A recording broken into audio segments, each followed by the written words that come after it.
याद रखना, बाबा साहब भीमराव अंबेडकर के उन सपनों को साकार करने के लिए पिछले 10 वर्ष में प्रधानमंत्री मोदी जी के नेतृत्व में जो अभियान चला, आप सबके सामने उसके परिणाम मैंने पहले बताया कि किस किस क्षेत्र में किस किस प्रकार की प्रगति हुई। लेकिन इस प्रगति के लिए उन्होंने विरासत को विकास के साथ जोड़ने का काम किया। ये विरासत वही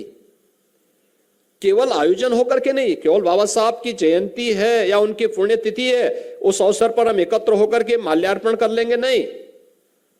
बाबा साहब की पृष्ठभूमि को जोड़े हुए उन स्मृतियों को, उन पलों को भी हम यादगार बना सके, स्मारक के रूप में आने वाली पीढ़ी के लिए प्रेरणादायी बना सके। बाबा साहब भीमराव अंबेडकर से जुड़े हुए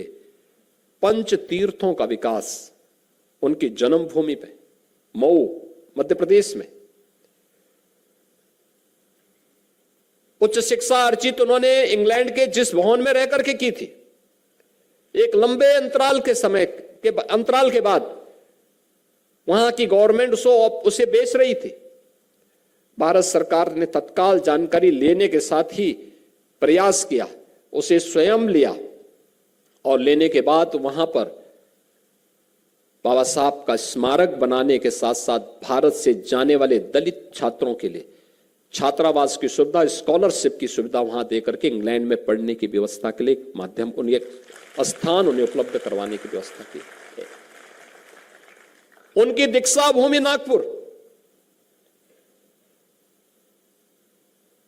उन्होंने दिल्ली में रहकर के अपने सार्वजनिक जीवन जिस भवन में रहकर के की थी और जहां महापरिनिर्वाण लिया था, उसको सांस्कृतिक केंद्र के रूप में, एक स्मारक के रूप में स्थापित करने का कार्यक्रम, और उनकी चैत्य भूमि मुंबई, ये पंच तीर्थ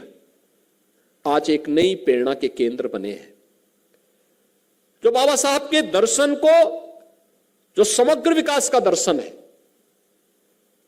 शून्य से शिखर की का दर्शन है,